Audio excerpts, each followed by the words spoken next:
Okay, so we're looking at Daniel Dubois and his jab. First up, what you're going to notice is it's always the same type of punch.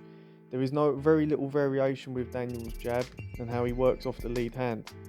It's thrown from the same height, the same trajectory, and the same speed. What he's tending to do, I want you to look for, is look at where he's landing the jab and where he's throwing it to. It's normally to the opponent's backhand, the orthodox opponent's backhand. He's looking just to touch the glove so he knows he can then be in range to throw that right hand. Very little variation. It's not actually a weapon for destruction, it's just setting up the destruction of the right hand coming in behind it.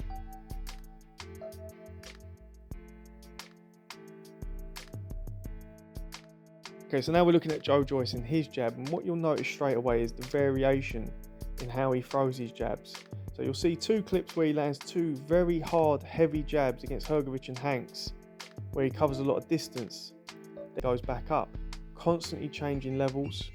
He's happy to hook off of his jab, but then he's happy to go back to the body. So he's constantly giving different looks to his opponent by changing levels.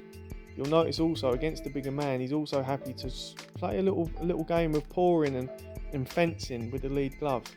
So he's always given a different look. There is method to his madness as well as guile. There is craft and guile to Joyce. I think people are underestimating that. Here's some lovely work. When that was beautifully set up, and I think people look at Joyce and because it's aesthetically not pleased, balance, he's always keeping them mentally thinking, so they're fatiguing, not just because of the punches he's throwing, but just from the sheer pressure. Now against Palmer, this is a fight, I believe, if I'm correct, it was under Salas. It should be, because it was early in his career. And you'll see here the lateral movement, and this is something I think he will be doing on Saturday night. I think he will be going back to using that movement, moving anti-clockwise and looking to land that right hand over the top of the jab.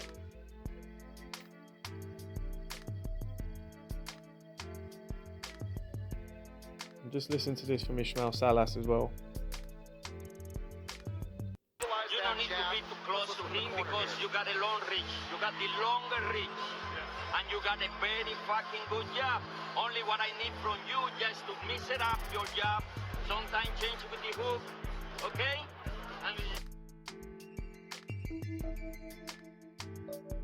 So we're back looking at Daniel Dubois, and this time we're looking at his offense. And for what he lacks in creativity, it's his persistence that pays off. If you notice again, everything's off of that left hand, and then it's a looping right hand rather than a straight right that was so effective against Gorman and has been in his career. When he throws his right hand, he's in position to come back with the left hook because he takes his head off to the side. But you'll notice that he's always looking and putting his opponent towards the ropes and putting that pressure on, and also cutting the ring down. See here, he cuts the ring down effectively on Gorman, forcing him into a defensive posture before flooring him.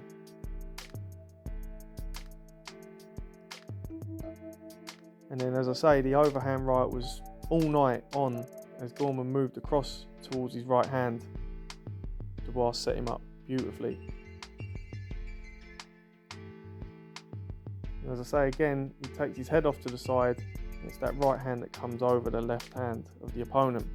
But it's his body punching, I feel, is his biggest asset. Against Kajanu, you'll see here he goes to body twice and then to the head. Some of his punches do stray low, and that's something throughout his career. He's had a little thing that I've noticed, that he can stray low with some shots. But it's his body punching, as I say. I think his left hook to the body is extremely effective. And I like the way he comes back up to the head at times with it. So you go left hook to the body, left hook to the head. And I feel it's a severely underrated punch in Dubois' arsenal. He likes to come into short range, mid to short, and he likes to get into the body and into the head. And I feel against someone like Joyce, who stands tall, it could be very effective going body to head. So now we're back to the Juggernaut and his level of attack and what he looks to do. So what you'll notice is when he's on the front foot, he will cut the ring down. He'll use his jab to head into body. And with Joe, he's a lot more happier to move, jab and move than Daniel. Daniel's more on the front foot. Joe recognises with the maturity that he understands you have to move. But once he gets you pinned in towards the ropes, he will let his shots go to head into body. They might not be the fastest to deal with when you've got someone who, yes, he comes in straight lines. Yes, he's there to be counterpunched. but at the same time he's doing different things in front of you, so it's hard to get a read on. It's only the top fighters who are able to understand and read what he's doing that are going to be able to counterpunch him or make him miss.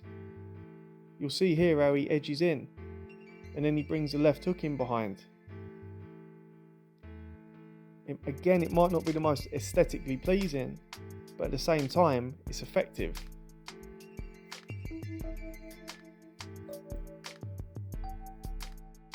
First time in Daniel Dubois' career, he may be asked to defend himself against the ropes rather than being the one teeing off.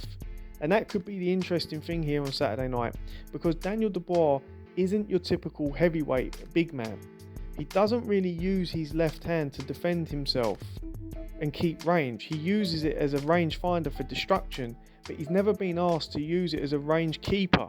He doesn't use any head control, he doesn't use it to spoil, and he doesn't use it to keep the range. He normally bounces back out like a pendulum. So he'll come into range, he'll be up on his toes a little bit, and then if someone attacks with a one-phase attack, he'll bounce back out, or he'll shift a second time before looking to counterpunch or then clinch.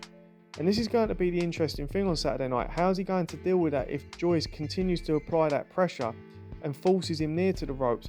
Because he doesn't bob and weave, he doesn't slip and slide, and his hands are in a very aggressive position. How's he going to defend himself when there's a barrage coming back at him? Or is he just going to look to bomb and try and catch Joyce coming in? And you'll see here how his jab can be countered with the right hand.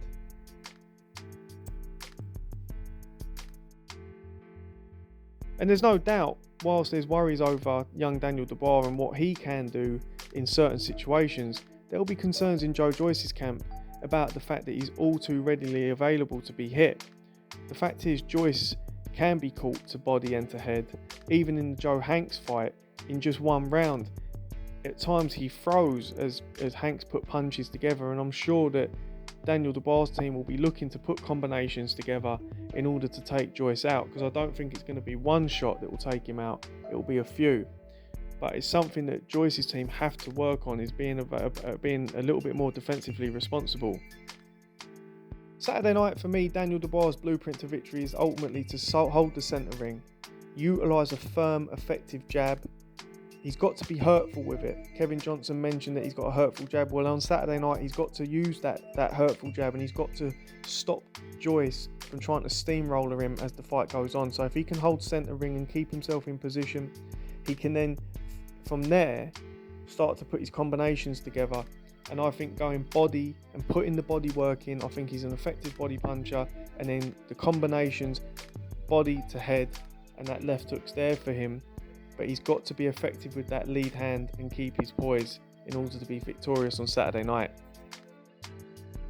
And for Joe Joyce on Saturday night, the blueprint to victory, ultimately we know that Dubois is a fast starter, so he has to minimise the risk of being damaged early. By doing that, I believe that under Salas he will move and use some lateral movement as he did against Donny Palmer. I think he'll circle anti-clockwise, and he'll use those legs just to move around the target and use his jab and open up some angles. And he'll try and lead Dubois onto some shots. From there, I'd expect that as the fight goes on, and what I think he should do is as the fight starts to go on, he can then start to press forward as long as he's minimised that damage and start to edge forward behind that front foot and that jab. And then from there, cut the ring down on Dubois and start to push him back and let his shots go. And that variety could be key. For a prediction, I don't like to normally give them, but I think it's only fair that I sort of give an opinion. I mean, I'm stuck on this. Having watched Joyce's fights of recent times, he hasn't looked great. I've got to be honest. He's looked very vulnerable, very slow and sluggish. I think he's realised that the move to Salas is key. I think he's realised that he hasn't boxed well since he's been away from Salas. With Daniel Dubois, it's quite easy to get caught up in the hype, and I think there's been a lot of hype about Dubois and possibly overrating Dubois whilst massively underrating Joyce, and I think there's somewhere falls in the middle.